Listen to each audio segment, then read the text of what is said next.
저에게 주신 하나님 말씀은 여호수아 13장 29절부터 33절까지의 말씀입니다. 구약성경 341페이지에 있습니다. 여호수아 13장 29절부터 33절까지의 말씀입니다.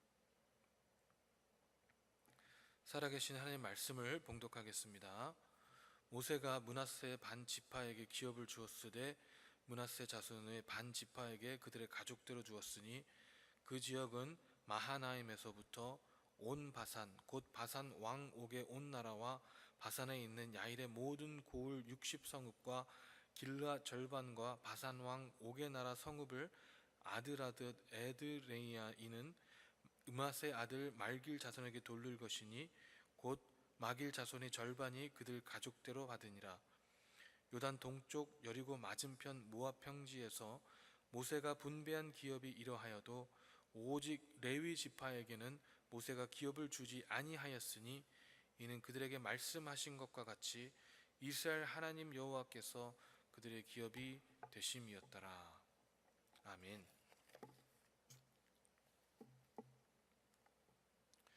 저는 무협지를 아주 좋아합니다. 그래서 종종 이 무협지를 읽고는 하는데, 이 무협지를 보면은요, 이 내용이 항상 똑같습니다. 이 혼돈의 시대에 이 선과 악이 구별되지 않는 그런 시대를 배경으로 종종 나오고, 그리고 또 선이라고 생각했던 무리가 알고 보니 악의 무리가 되는 그런 와중에서 이 주인공이 여러 가지 어떤 기연을 얻고 결국엔 이 한 사람으로 인해서 이 모든 악이 추방당하고 세상의 평화를 가지고 오는 내용이 일반적인 어떤 무협지의 내용입니다. 정말 황당한 내용이지만 저는 이 무술 또 액션을 좋아하기 때문에 가끔씩 정말 재미있게 이 무협지를 볼 때가 있습니다.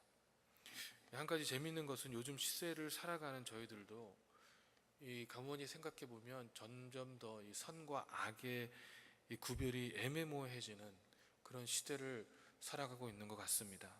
악이라고 생각해진 것들이 이제는 어떤 사회적인 분위기 속에서 이 선이라고 되어버리는 세상, 그리고 이런 그러한 세상의 생각과 가치관들이 우리 교회 안에서도 말씀보다 우선이 되는 그러한 세상이 되어버렸습니다. 어쩌면 이 무협지에 나타나는 세상의 부조리와 이 모든 악에 싸워서 이길 수 있는 그러한 우리 크리스천들, 그러한 이 세상의 리더들이 절대적으로 필요한 시기인 것 같습니다. 오늘 저희가 이 본문도 봐도 이 많은 혼돈의 시기에서 한 사람의 이 리더로 인해서 하나님께 주신 언약의 땅을 정복하고 이 각 지파에게 그 지분을 분배하는 그런 내용이 나옵니다. 이스라엘 백성들은 하나님의 선택을 받은 백성인데, 하나님께서 모세를 통하여 이 백성들을 이집트의 이 400년의 지속된 종살이에서 구원해 주시고, 그 뒤에 이 40년 동안이라는 광야 생활 후에 마침내 이 여호수아라는 그런 이 구원자라는 뜻을 가진 이름인데요, 이 여호수아라는 사람을 통하여서 이 가나안 땅으로 들어가게 됩니다. 이 가나안 땅으로 들어온 이스라엘 백성들은요, 이 요단강이 둘로 갈라지는 그런 기적, 또 마른 땅을 건너고 또 여리고성을 이 고함으로 무너뜨리는 이 그러한 기적들을 맛보게 되고, 이 13장에 이르러서는 마침내 하나님께서 명하신 대로 이 그 땅을 분배를 하게 됩니다. 하나님께서 이스라엘 각 지파에게 가나안 땅을 그들의 기업으로 배정해 주셨습니다. 그 기준에 따라서 땅 분배가 시작된 것이죠. 여기서 우리가 짚고 넘어가야 하는 것은, 많은 크리스천들이 이 젖과 꿀이 흐르는 이 가나안 땅을 천국으로 알고 있지만, 이 가나안 땅은 천국이 아니라 우리가 살고 있는 이 땅을 말하고 있는 것입니다. 우리가 살고 있는 이 땅 가운데 하나님께서 우리를 축복해 주시는 그런 모습인 것을 우리가 봐야 될 줄로 믿습니다. 그런데 여기서 우리가 눈여겨봐야 될 것은, 이 33절에 보니까 이 레위 족속은 땅을 기업으로 받지 못하고 하나님께서 기업이 된다고 말씀하고 있습니다. 제가 다시 한번 33절을 읽어보면, 오직 레위 지파에게는 모세가 기업을 주지 아니하였으니 이는 그들에게 말씀하신 것과 같이 이스라엘 하나님 여호와께서 그들의 기업이 되심이었더라. 아멘 이라고 말씀하고 있습니다. 우리가 쉽게 생각하면 레위 족속이 제사장 족속이고 이 하나님의 성전의 관리와 이 제사를 관장하지만 이 땅을 기업으로 받지 못한 것은 너무한 것이 아닌가라는 생각이 들기도 합니다. 하지만 우리가 명심해야 되는 것은 이 레위 족속은요, 이 땅의 기업을 받는 것이 아니라 그들에게 말씀하신 것 같이 이스라엘 하나님인 여호와께서 그들의 기업이 되신다는 것입니다. 이 하나님께서 이 모든 것을 창조하셨고 하나님께서 이 세상의 그 모든 만물을 주관하시는데 하나님이 그 누구도 아닌 우리 하나님께서 우리의 기업이 되신다면 하나님의 모든 것이 우리의 기업이 되는 것이 아니겠습니까? 이 인간의 눈으로 보는 이 세상의 것으로 안정돼 보이지만 이 반대로 하나님의 시선에는 이 굉장히 불안해 보입니다. 그러나 하나님을 기업하고 또 하나님을 드리는 화목 제물을 먹고 산다는 것은 이 하나님과 같이 생활하고 하나님과 같이 이 세상 가운데 동고동락하는 것이라고 우리가 볼 수가 있습니다.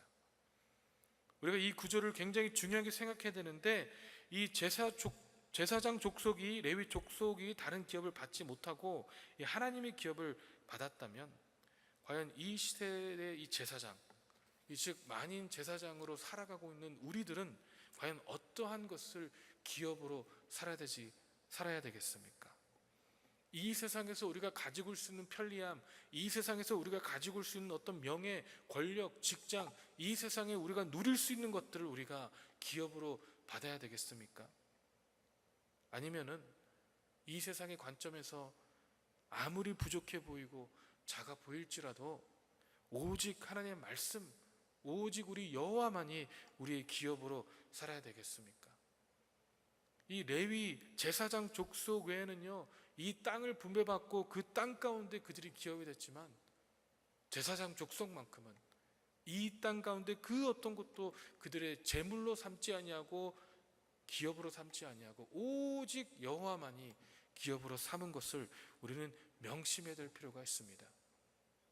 이 베드로전서 2장 9절에는요, 오직 너희는 택하신 족속이요 왕같은 제사장이요 거룩한 나라요 그의 소유된 백성이니 이는 너희를 어두운 데서 불러내어 그의 기이한 빛에 들어가게 하신 자의 아름다운 덕을 선전하게 하려 하심이라. 아멘. 저희가 택하신 족속이고 왕같은 제사장들이라, 거룩한 나라, 하나님의 소유된 백성이라고 분명히 말씀은 증거하고 있습니다. 어두운 데서 우리를 불러내셨고요, 그 기이한 빛에 들어가게 하시려고 하나님께서는 우리를 선택하셨다고 성경은 증거하고 있습니다. 여러분, 하나님께서 우리를 왕같은 제사장으로 삼으셨고 거룩한 나라로 삼으셨고 소유된 백성으로 삼으셨다면 여러분, 우리는 이 세상의 그 어떤 것이 우리의 기업이 되지 아니하고 오직 하나님만이 우리의 기업이 되실 줄로 믿어야 할 것입니다. 여러분, 우리가 요즘은 참으로 혼돈의 세상에서 살고 있지 않습니까? 이 세상을 바라보니까 이제는 더 이상 악이 악으로 규정되지 아니하고 있는 세상, 뉴스만 봐도 항상 그렇게 안 좋은 일들이 얼마나 많은지 그런 세상을 우리는 살아가고 있습니다. 여러분, 이러한 시기에 목사나 장로나 집사가 아닌 이 개개인의 성도가 제사장의 시대를 살아가는 우리는 오직 하나님만을 기업으로 삼으시기를 바랍니다. 오직 주님만을 우리가 기업으로 삼고 살아갈 때 우리가 왕같은 제사장, 그런 시대를 살아갈 수 있는 것입니다. 여러분, 제사장들은요 오직 주님만을 기업으로 삼았습니다. 그 어떤 것에도 눈이 돌리지 않았습니다. 하나님 말씀만을 먹고 살았습니다. 주님만을 바라보고 살았습니다. 여러분, 우리가 이 세상에서도 하나님의 말씀, 오직 주님만을 바라보고 살아야 될 줄로 믿습니다. 이 에베소서 1장 3절에는 찬송하리로다. 하나님 곧 우리 주 예수 그리스도의 아버지께서 그리스도 안에서 하늘에 속한 모든 신령한 복으로 우리에게 복 주시되 아멘 이라고 말씀하고 있습니다. 여러분, 그 신령한 복을 추구하시기 바랍니다. 우리가 교회를 나오고 하나님의 자녀라고 친하는 사람들이라면 우리가 세상의 축복을 바라보는 것이 아니라 이 세상 가운데 우리가 어떻게 살아가는 것인가를 바라보는 것이 아니라 믿음과 헌신으로 내가 이 땅에선 조금 부족할 수 있겠지만 하늘의 축복을 바라보며 하늘에께서 우리에게 주신 그 상급을 바라보며 살아가야 하는 것입니다. 여러분, 예수 그리스도의 십자가 죽음이 우리가 이 땅의 가운데 윤택한 삶을 살기 위한 것이라면 이 그분의 죽음이 너무나 가볍게 되는 것이 아니겠습니까? 이 예수 그리스도의 십자가의 죽음이 단순히 나의 개인적인 성공과 나의 개인적인 혹은 나의 가족의 안위 뿐이라면 그분의 죽음이 너무나도 안타까운 그런 죽음이 되는 것이 아니겠습니까? 이 히브리서 기자는요 4장에서 이제 우리는 자신을 하나님 앞에 완전한 제물로 드리는 대제사장 예수 그리스도로 말미암아 담대하게 살아계신 하나님 앞에 나아가게 될 수 있었다고 고백하고 있습니다. 여러분, 이 혼돈의 시기, 선과 악이 제대로 구별되지 아니하고 모호해진 이 시대에서 우리는 그리스도라는 주인공으로 말미암아 이 비로소 완전한 평화와 자유를 얻게 되는 것입니다. 여러분, 이 목회자든 아니든 우리는요 제사장의 삶을 살아가야 됩니다. 하나님의 기업보다 여러분 더 큰 기업이 어디 있겠습니까?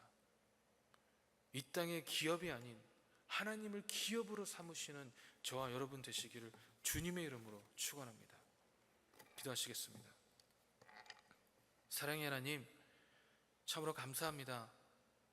우리가 전에는 하나님과의 앞으로 나아갈 수 없는 아버지 정말로 특별한 시기에만 주님을 만날 수 있는 그러한 삶을 살았다면 아버지 이제는 예수 그리스도로 말미암아 언제든지 주님 앞에 나아가고 언제든지 하나님을 만나며 언제든지 주님 앞에 무릎 꿇을 수 있는 그러한 시대를 살아가는 우리들에게 아버지 하나님, 이 땅의 소유, 이 땅의 모습들을 바라보는 것이 아니라 오직 하나님께서 우리를 통하 역사하실 일들을 바라보며 오직 하나님께서 우리를 주어진 그 모습들을 바라보며 주님을 인정하고 나아갈 수 있는 우리 한 사람 한 사람 될 수 있도록 축복하시고 인도하여 주시옵소서. 만인 제사장의 시대를 살아가는 우리들에게 하나님 말씀으로만 아버지 덧입혀지는 삶, 오직 주님의 보혈로 덧입혀지는 삶, 아버지 매일매일 삶을 통하여 하나님 앞에 동행하는 그런 삶을 살아갈 수 있는 저희 한 사람 한 사람 될 수 있도록 아버지 축복하시며 인도하여 주시옵소서. 아버지, 오늘 아침에도 부르짖음을 통하여 우리가 주님을 온전히 만날 수 있도록 인도하여 주시옵시고 감사드리며 살아계신 예수 그리스도 이름으로 기도했습니다. 아멘. 하늘에 계신 우리 아버지여, 이름이 거룩히 여김을 받으시오며 나라의 마옵시며 뜻이 하늘에서 이루어진 것 같이 땅에서도 이루어지리다. 오늘날 우리에게 일용할 양식을 주옵시고 우리가 우리에게 죄진 자를 사하여 준 것 같이 우리 죄를 사하여 주옵시고 우리를 시험에 들지 말게 하옵시며 다만 악에서 구하옵소서. 대개 나라와 권세와 영광이 아버지께 영원히 있사옵나이다. 아멘. 오직 주의